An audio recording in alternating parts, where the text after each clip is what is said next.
You don't find a nicer person than Dennis Emmanuel Brown as a human being. In fact, I think Dennis Brown gave away even his life to the public. Because Dennis is this kind of person who he'll give you everything he has and just tell himself he'll make it back today. And that's how he lived his life. It was a nice youth and people take the kindness and weakness. See? Dennis was so nice. Him not tell no man no. Him see him. Dennis bro, we just give some money now, and then right away a man come beg him just take it back from me, borrow from you if you get a man, you know. And then it's that, you know. Hello everybody, you're welcome back again to the Reggae Appreciation Society. Dennis Emmanuel Brown, the Crown Prince and the greatest reggae vocalist of all time, is one of the most beloved and influential musicians to emerge from Jamaica. A child prodigy who started wowing audiences before the age of 10. He was the island's answer to Michael Jackson and grew up in the spotlight of the music industry. Adored by fans, chased after by producers, and respected by his peers. He enjoyed a prolific career that made him a star to emulate. Blessed with a smooth voice, a disarming beautiful soul, and a warm infectious smile, Bob Marley was a huge fan of his and called him the greatest reggae singer in the world.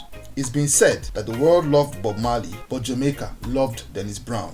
But behind the flashing lights, world tours, and millions of records sold, Dennis Brown was a victim of an industry designed to extract all it could from a consummate artist whose first love was music and his adoring fans. The evils of the music business are notoriously non-selective of his victims, but has claimed a high number of a certain demographic, and by the time Dennis Brown came of age, he was already afflicted with it and would eventually succumb at the age of 42. Another statistic in the sad list of child stars destroyed by the industry. Dennis Brown's story began on the 1st of February 1957 in Kingston, Jamaica, born just 1 year before his American counterpart, Michael Jackson. He came from a show business background as his father was a reputable actor and his uncle a well-known comedian. He grew up in West Kingston near Orange Street, otherwise known as Beat Street, which was the hub of the recording industry in 1960s and 1970s Jamaica. Brown was 9 years old when he was billed as the Boy Wonder and started sharing stages with Jamaica's leading band, Byron Lee and the Dragonaires. By the age of 12, he was already a veteran of many stages and caught the eye of legendary producer Coxsone Dodd of Studio One, the studio regarded as Jamaica's University of Reggae Music, a studio that was the birthplace of reggae royalty from Toots and the Maytals, Burning Spear, down to the likes of Bob Marley and the Wailers. Coxsone Dodd was the equivalent of Jamaica's Quincy Jones, and Dennis Brown, the amazing boy wonder, was his own Michael Jackson, complete with the cute fro and charming smile. The ink was barely dry on the contract papers when young Brown entered the studios to begin recording music, and he showed that he was special. In a 2-day session, enough material was successfully recorded to make up 2 albums that were 1970's No Man is an Island and 1971's If I Follow My Heart. But what the producers and sound engineers found unbelievable was how such a young singer could enter the recording booth and record so much material with almost no mistakes. His first 2 albums were well received and commercially successful, but by the time 1972's Super Soul Hit album was released, his childhood voice had broken and he now had a deep honey-coated texture that not only won over legions of new fans, but opened the floodgates to music producers who were literally falling over themselves to record him. He was said to be a delight to work with in the studio because of his humility and tireless work ethic. Brown's sessions were always very productive and producers could extract a lot in limited time. Jamaica's music producers had a terrible reputation for exploiting musicians, and when you combine that factor with a young Dennis Brown who didn't know how to say no and genuinely loved to sing his heart out, you have a recipe for burnout and eventual disaster.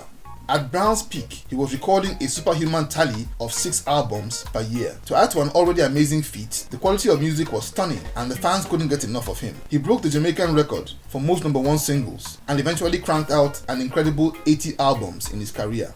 In addition to the rigorous recording schedule, he was also in high demand for live shows and played hundreds of concerts to ecstatic crowds, eager to see the teenage sensation in the flesh. He was a natural people pleaser, a very generous and kind soul who felt that his gift was something to share with the world. And by the age of 17, he was already experiencing burnout and began to have health challenges from overwork. In the middle of a hectic tour schedule in 1974, he developed a lung infection which was aggravated by overwork and fatigue. When the news went out that Jamaica's golden boy was ill, the whole country united in prayers for him. He underwent surgery that left one lung barely functional, but pulled through despite all odds. He wrote and sang the song I Am the Conqueror in 1974 as a testimony of pulling through. His doctor advised him to take it easy, but Dennis Brown by then no longer belonged to himself. He was now the property of the music industry and a workhorse for the producers, record labels, and concert promoters. He kept touring and recording at an astonishing pace that was too much for his young body to bear. On top of his obligations to his music career, he was also an amazingly loyal friend who was kind and generous to a fault, and would always go out of his way to please and satisfy people. One of his best friends and fellow child star, Freddie McGregor, who was also signed to Studio One, said in an interview that Dennis Brown was one of the most giving and caring human beings to ever walk the earth. In his own words, if Dennis knew that your problem was money, he didn't mind giving all he had to make sure you were okay. If you were sad, Dennis would do anything to make you smile. Dennis Brown had a natural desire to give and not let people down. Unfortunately, he extended this to his career and it destroyed his body by the time he had entered his 20s. This by extension threatened his ability to keep performing at the highest level. During an overseas tour, Brown had played dozens of shows and was clearly feeling the effects of exhaustion. He was struggling to maintain his energy levels when one of the promoters came to him one night and told him he didn't look like he could continue the tour, threatening to cancel it. Brown was upset and insisted he could go on. This promoter told him he had something that would give him a lift and brought out some cocaine, which he sniffed and offered some to Brown, who refused. But the tour schedule kept getting tighter and the promoter kept up the pressure until Dennis eventually agreed to use the drugs just before a show. He went out and just as the promoter had predicted, he delivered a spectacular performance, and before the tour was over, Dennis Brown was officially an addict and grew dependent on drugs just to get by and perform like he used to do. And while it was allowing him perform consistently, it was also eating him up from the inside out. Over time, it was alleged that he was seen backstage at concerts in the US with drug paraphernalia in open view, making no effort to hide his addiction and deadly habit. He also began to isolate himself and only allowed access to people that wouldn't disapprove of what he was doing. And by the 1990s, his health had seriously unraveled, but he was still a fixture on many notable concert stages and live performances and on massive platforms like the annual Reggae Sunsplash. In May 1999, he went on a tour of Brazil with other artists like Reggae Isaacs and was arrested for cocaine possession. He was later released and returned to Jamaica despite his legal troubles. But on the 30th of June, he was rushed to the hospital after collapsing and later passed away on the 1st of July of lung failure related to pneumonia. He died and left behind distraught family, friends, and fans worldwide. The Crown Prince of Reggae had been taken away, a victim of his own habits and another casualty of the music business that had claimed so many child stars before him.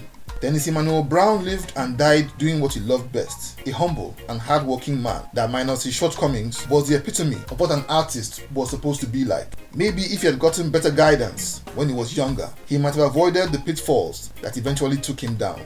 But we can never tell, but we can agree that he was a victim of a thirsty, relentless industry and hope that other upcoming gifted youth can learn from his example and evade the same traps that claimed the life of the beloved Dennis Emmanuel Brown. So there you have it. Thank you for watching the video today. Please leave a like, subscribe, and until next time, Jah bless.